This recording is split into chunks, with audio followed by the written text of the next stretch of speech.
Willow Springs, California, April 3, 1961. A Sunday evening on a remote ranch in the Mojave Desert, where the wind comes off the mountains cold enough to make you forget it's spring.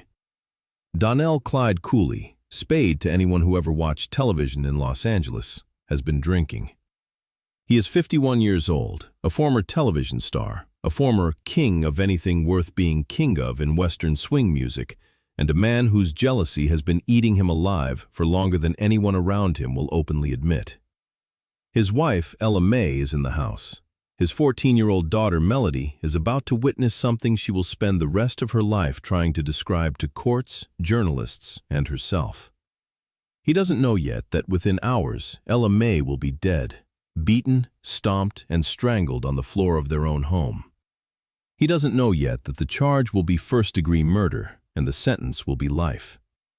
He doesn't know yet that 8 years from now, a parole board will decide he has paid enough, and that he will celebrate by walking onto a stage in Oakland, performing to a standing ovation, walking backstage, and dying of a heart attack before the applause stops. He will make it to freedom, just not past the parking lot. Welcome to Country Mysteries. Donnell Clyde Cooley was born on February 17, 1910, in a settlement called Pack Saddle Creek near Parole, Oklahoma. The name of the place tells you most of what you need to know about the circumstances. This was not a town. It was a collection of people who had stayed where the creek bent, in a corner of Indian territory that had only formally become the state of Oklahoma 3 years before Spade Cooley was born. His family had Cherokee heritage on his mother's side, a detail Cooley was sometimes proud of and sometimes silent about, depending on who was asking and what year it was. His father played fiddle, which meant the instrument was in the house before Donnell could properly reach it. He was playing it by age 8, with the kind of fluency that makes relatives fall quiet and exchange looks across the room. The family relocated to Oregon when Cooley was still a young boy, part of the slow westward drift of families following nothing in particular except the hope that the next county might be slightly less brutal than the last. In Oregon, he kept playing. By his early teens, he was performing at local dances, the kind of rooms where the floor is worn smooth in the middle, and the ceiling is low, and nobody is looking at the ceiling anyway. What set him apart, even then, was not just technique, but showmanship.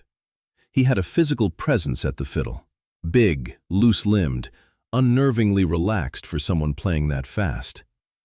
He made it look like something he was doing in his sleep, one musician who played with him in those early Northwest years reportedly said. And honestly, watching the surviving footage from even his early California period, the description fits. The music arrives through him rather than from him. That is a quality that cannot be taught, which is both the most useful thing about it and, in retrospect, one of the most unfair things about the story. The fiddle would carry him west again, this time all the way to California, where by the mid-1930s, a young man who could play anything at tempo had a fighting chance at something. Not a guaranteed chance, not even a good chance, but a chance, which was more than Pack Saddle Creek, Oklahoma had been offering for quite some time. What nobody in those Oregon dance halls could have predicted, and what the later years of his life make almost impossible to reconcile, is that the child prodigy who played fiddle while the Depression burned around him would grow up to be, in the words of a 1958 Los Angeles Times profile, the most recognized face in California country music. The distance from Pack Saddle Creek to a television studio in Los Angeles is roughly 1,600 miles. Getting there took him about 15 years. What he did with that distance is where the story starts to get complicated, and where the seeds of everything that followed were already quietly being planted, though nobody who knew him then would have seen them that way. He arrived in California sometime around 1934, part of a second wave of internal migrants who came not from the Dust Bowl, but from the Pacific Northwest, quieter about their hardship, less photographed, but no less broke. Los Angeles in the mid-1930s was already building the infrastructure of the entertainment industry that would define the next 3 decades. And at the very bottom of that infrastructure was an enormous labor pool of people who could stand in the background of a shot without flinching. Cooley became a movie extra. He was large enough to be useful, patient enough to be hired again, and, crucially, he could also play fiddle, which meant that when studios needed musicians for background scenes, his name circulated in the right rooms. It was through these connections that he reportedly worked as a stand-in and occasional stunt double for Roy Rogers. A detail that will acquire a very specific, very dark irony approximately 25 years later. But we will get there. For now, the important thing is that Cooley was grinding. He sat in with local bands. He played roadhouses and dance halls up and down the San Joaquin Valley. He was good enough to be noticed by the people who mattered, and good enough to be paid, which in 1930s Los Angeles put him comfortably in the top third of musicians attempting exactly the same thing. His nickname arrived via a card game, as the better nicknames usually do. He reportedly won a hand dealt entirely in spades. Somebody called him Spade, and the name stuck the way names do when they fit a person better than the one on their birth certificate. Donald Clyde was a name for a schoolroom register. Spade was a name for a bandstand. By the early 1940s, he had assembled his own group, Spade Cooley and his orchestra. The timing was almost suspiciously good. The swing era was at its commercial peak. Bob Wills had been touring the country playing Western swing to enormous crowds, and Los Angeles, home now to hundreds of thousands of transplanted Southerners and Midwesterners who had arrived during the Depression and stayed, was hungry for exactly this sound. Cooley booked a residency at the Venice Pier Ballroom in 1942. The ballroom held several thousand people on a good night. It filled up. The music press noticed.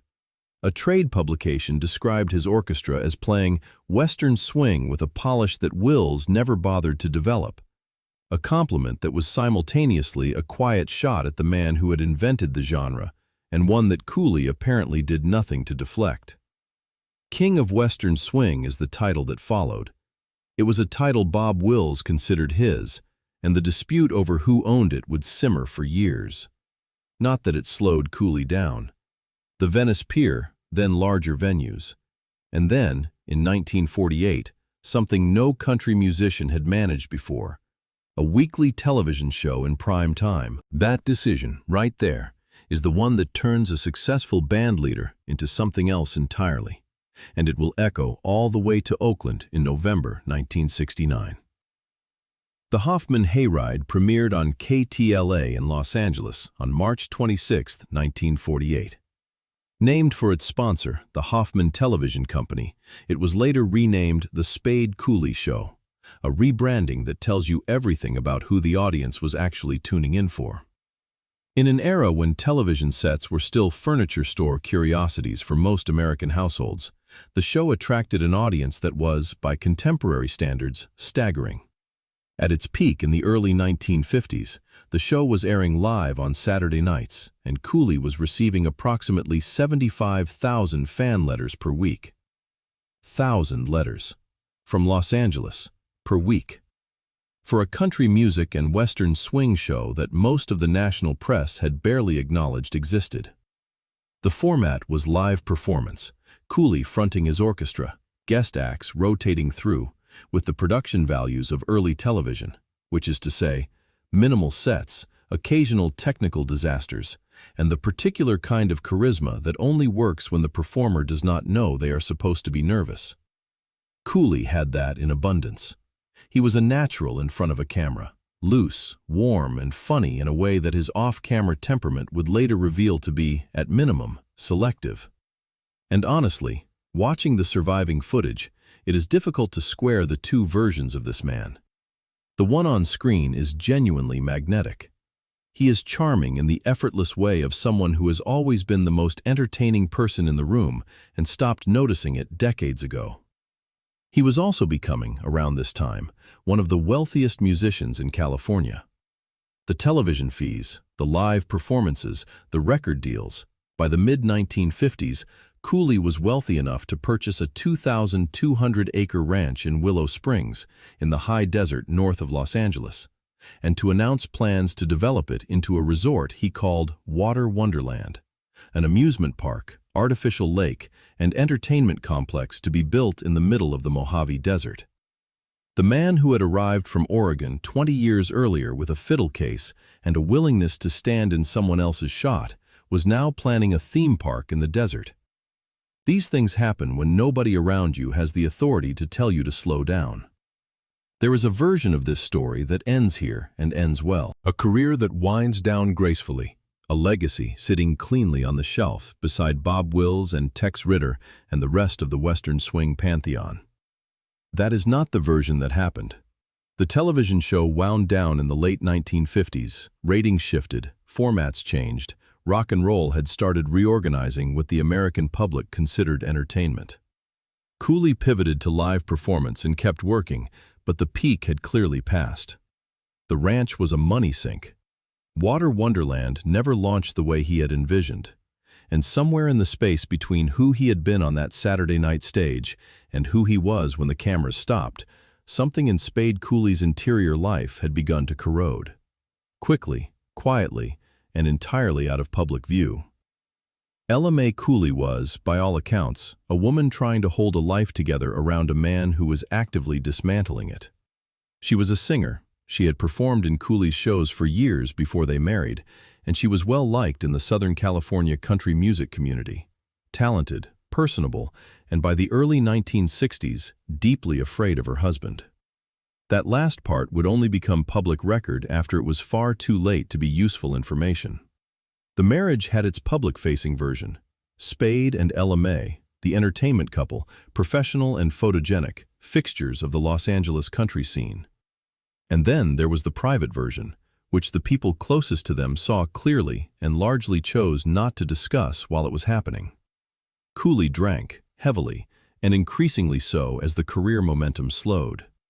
The drinking, combined with what was described by family and acquaintances as a ferocious temper even in his sober hours, produced a domestic environment that most reasonable people would have left. Ella Mae did not. Her reasons for staying are not fully documented and probably cannot be fully understood from the outside. What is documented is that she tried to navigate it, that she confided in people she trusted, and that she was right to be afraid long before anyone with the ability to do something about it was informed. He was also, by this point, pathologically jealous. The kind of jealous that is not really about the other person at all, but about the growing gap between who you believe yourself to be and how precarious that belief has quietly become. As the television career faded and the ranch costs mounted and the calls from booking agents grew less frequent, Cooley's suspicions about Ella Mae intensified rather than dissipating. And then there is the Roy Rogers element. Roy Rogers, the actor, the singing cowboy, one of the most recognizable faces in American popular culture for 2 decades, had been, years earlier, the man Cooley reportedly worked as a stand-in for on film sets. Now, Cooley had convinced himself that Rogers was having an affair with Ella Mae. There is no credible evidence this was true. Rogers was married to Dale Evans, and, by every available account, genuinely so. But Cooley did not need evidence. He needed an explanation for whatever he was feeling, and an affair with a famous former employer was the explanation his mind had settled on. The irony that the man accusing Rogers of this had himself spent years being paid to stand in Rogers's place, to look like him, to occupy the space where Rogers would stand, is the kind of detail that a therapist might have worked with productively.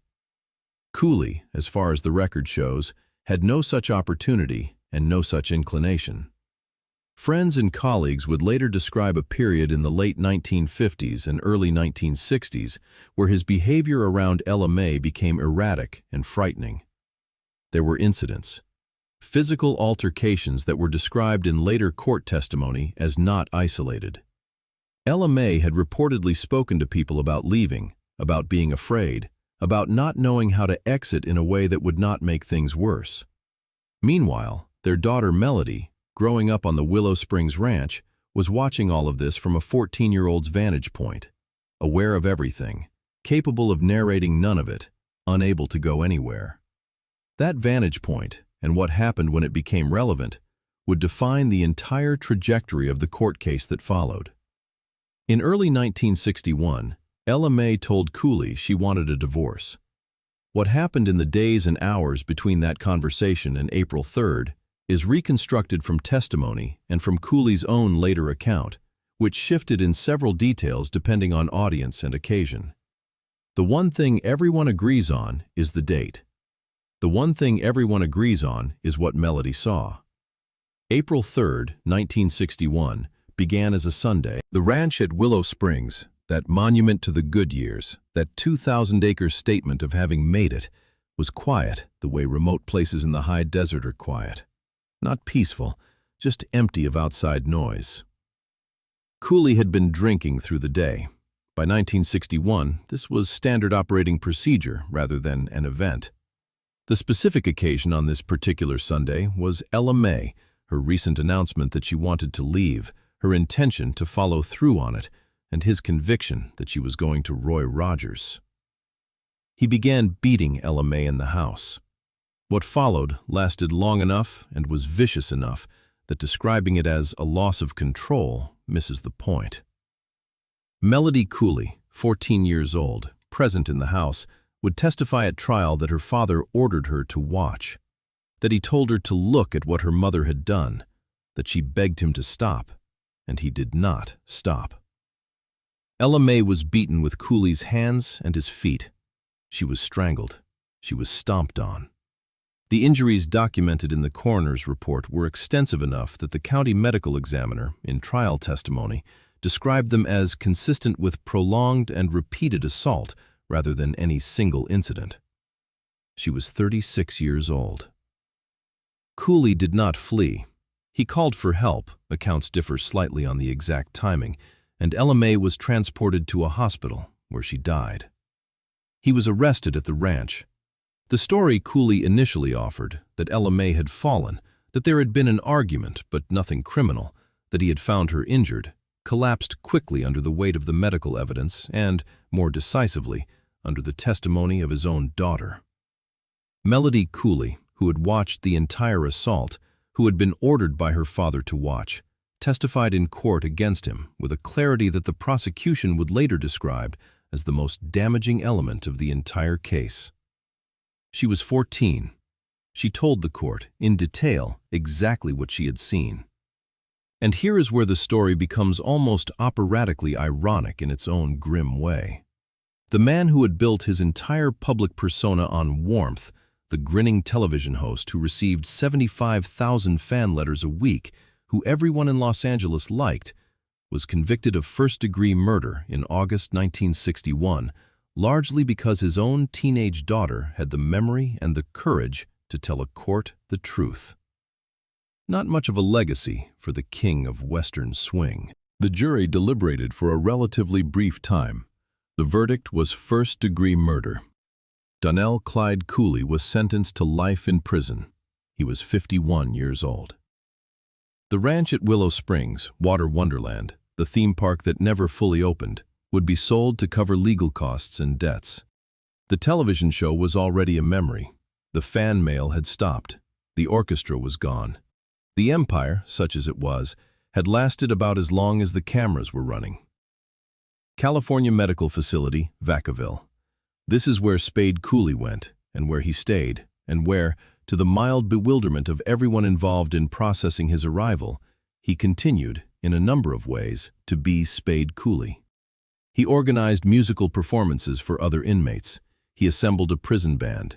He was, by all institutional accounts, a model prisoner in the bureaucratic sense. Cooperative, nonviolent, not a disciplinary problem. The California correction system has a category for this type of prisoner, and Cooley fit it precisely. The talent did not disappear with the freedom. The ability to connect with an audience survived the courtroom and the cell assignment intact. He was, in the common room at Vacaville, the same person he had been at the Venice Pier Ballroom, except for the detail of what he had done and where he now was, which is admittedly not a small exception. His daughter Melody did not visit. By the late 1960s, Cooley's health was declining. Heart disease. He was in his late 50s and aging the way heavy drinkers age in custody, faster than the calendar strictly accounts for.